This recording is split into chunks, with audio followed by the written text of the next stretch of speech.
Let's start with the binder. Sort everything into 2 piles.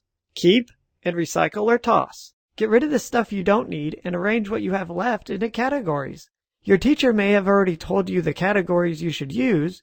If not, use these: to do, notes, homework, quizzes and tests, and resources.